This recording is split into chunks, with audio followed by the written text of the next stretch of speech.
Hello friends, welcome back to my channel. आज की video में हनुमान जी वाली ड्राइंग में कलर करूँगा और आप लोग देखना मैं किस तरीके से इसमें कलर करता हूँ।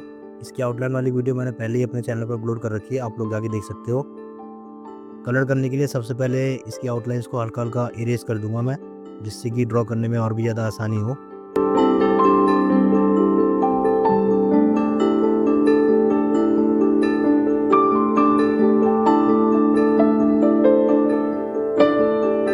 आउटलाइन इरेज हो गई है और देखिए हल्की हल्की विजिबल हो रही है। अब इसमें कलर करने के लिए मैं डॉम्स की कलर पेंसिल पे यूज़ कर रहा हूँ। ये देखिए, ये वाली कलर पेंसिल है जो कि मार्केट में आपको आराम से मिल जाएगी।